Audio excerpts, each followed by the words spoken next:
Welcome back to the C# 8 Caillou series. This one's called Opposite Number. By opposite, they say very simple, given a number, find its opposite, and by that we can gather from the examples that they mean an opposite is when you sort of negate the value of a number. You sort of flip its sign from either positive to negative, or if it's negative to start, then make it positive. So a little math trickery here will get you where you need to be.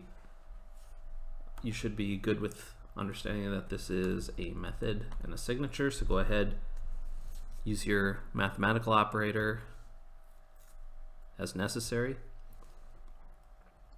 and resume the video when you're ready. Otherwise, we'll keep going. Happy coding. To solve this, then, to transform a number, you can simply take the number and multiply it by what? -1. That should be the answer. Right? If you multiply by -1, it flips the sign of the number. So we're good there.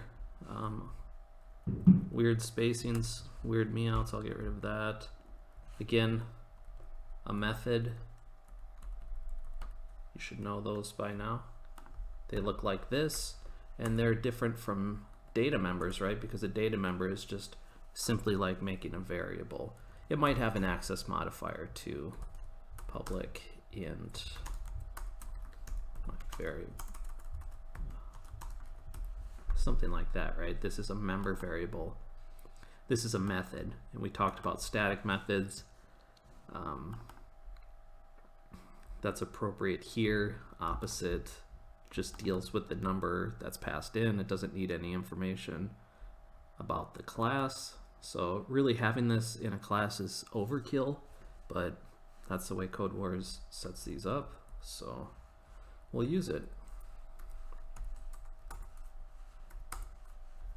And then you can see in their tests below, they're running these tests to make sure that the answer is -1 is equal to the opposite of the value 1.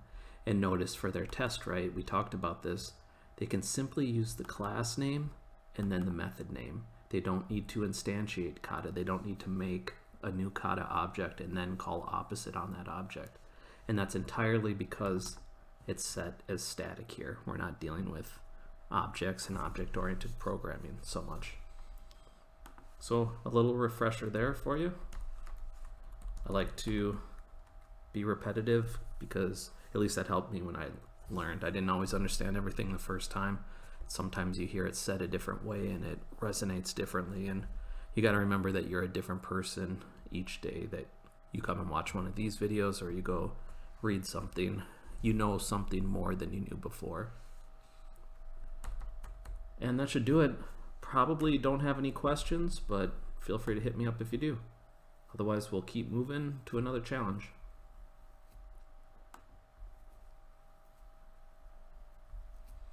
I'll submit. And there you go. I mean, there you go. You didn't even have to multiply it by -1. That's why I recommend kind of looking through some of these just to get other ideas. You know, they did the same kind of thing. It's just a different syntax for defining a function. Remember these one-liner wallies that I like to call them? They even put the whole function on one line. So yeah, it's a good practice to look at these. Okay, see you in the next video. Thanks.